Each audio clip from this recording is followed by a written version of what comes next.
To all of you. आइए बच्चों, आज हम पढ़ रहे हैं क्षेत्र नीति। क्या पढ़ रहे हैं? क्षेत्र नीति। तो क्षेत्र नीति में आज हम लोग पढ़ रहे हैं आयत। क्या पढ़ेंगे? आयत। तो चलिए सबसे पहले हम जानते हैं कि आयत क्या होता है। तो आयत किसे कहते हैं जी? जिसकी आमने सामने की भुजाएं बराबर हो तथा प्रत्येक कोण समकोण हो, आयत कहलाता है। ठीक है जी। आयत किसे कहते हैं? जिसकी आमने सामने की भुजाएं बराबर हो तथा प्रत्येक कोण क्या हो, 90 डिग्री का हो, आयत कहलाता है। चलो बाबू एक फोटो देखते हैं। चलो, इसकी लंबाई है ये और ये चौड़ाई है। मानकर चलो कि ABCD एक आयत हुआ, ABCD एक आयत हुआ, ABCD एक आयत है। एकरा को लेंथ कहेंगे तो नीचे वाले को भी लेंथ कहेंगे। लेंथ को लंबाई कहते हैं, यानी L लंबाई को सूचना देता है और B से ब्रेथ होता है। ब्रेथ मतलब चौड़ाई होता है। ठीक है बच्चों, चौड़ाई हुआ। इसे भी ब्रेथ कहेंगे ना, चौड़ाई हुआ। इसका कहने का मतलब यहाँ पर हुआ जितना AB है उतना क्या होगा, DC होगा या CD होगा। ठीक है जी।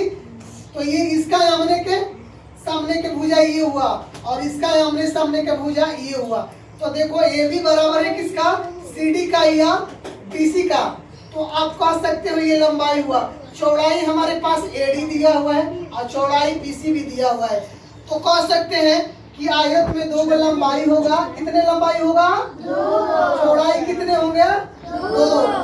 तो लेंथ माने लंबाई होता है जिसे L से सूचित करते हैं। ब्रेथ मतलब चौड़ाई होता है जिसे B से सूचित करते हैं। आयत में दो लंबाई होते हैं, दो चौड़ाई होते हैं। यहाँ तक तो सही है। आओ बाबू, आयत का परिमाप हमें जानना है। तो कोई पूछेगा कि भाई परिमाप किसे कहते हैं? परिमाप क्या होता है? देखो, परिमाप का मतलब बाउंड्री होता है। क्या होता है? बाउंड्री। कि आपका खेत होता है ना जी, खेत का बाउंड्री क्या होता है? आर होता है। क्या होता है? आर हमारा खेत का रहता है, वो बाउंड्री होता है कि आपका खेत का एरिया वहां से यहाँ तक आपका है और इधर से एरिया मेरा है। वो मतलब कि परिमाप होगा। यानी बाहर वाला क्या कहलाता है? परिमाप। क्या कहलाता है? परिमाप। तो परिमाप ये मतलब कि दो लंबाई और दो चौड़ाई होगा, वो आयत का परिमाप होगा। ठीक है जी। कोई पूछेगा कि क्षेत्रफल कौन सा होता है? तो क्षेत्रफल जो ये आयत का यानी खेत के अंदर का हिस्सा जितने भी होते हैं, जो भी एरिया आपने कब्जा कर रखा है अंदर में, वही क्या कहलाता है? क्षेत्रफल। क्षेत्रफल को अंग्रेजी में एरिया कहते हैं। क्या कहते हैं? एरिया कहते हैं। आओ बाबू देखते हैं। आयत का परिमाप बराबर, अभी हमने पढ़ाया। तो आयत में दो लंबाई होता है। क्या होता है? दो लंबाई होता है और दो चौड़ाई होता है। तो हमने कॉमन दो को कर लिया, तो दो गुना लंबाई जोड़ चौड़ाई आयत का परिमाप हो गया। परिमाप का दूसरा नाम क्या होता है जी? परिमाप को परिमिति भी कहते हैं। क्या कहते हैं? परिमिति कहते हैं। अंग्रेजी में इसे पेरीमीटर के नाम से जानते हैं। किसके नाम से जानते हैं? पेरीमीटर के नाम से जानते हैं। आओ जी, आयत का क्षेत्रफल, आयत का क्षेत्रफल बराबर होता है लंबाई गुना में चौड़ाई। तो लंबाई गुना में चौड़ाई होता है, यानी अंग्रेजी में इसे बोलेंगे तो area of rectangle. Area of rectangle L into B।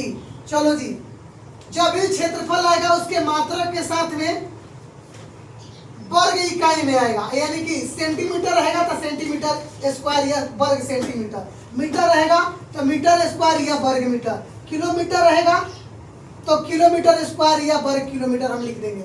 आओ बाबू, आयत का लंबाई बराबर क्या होता है?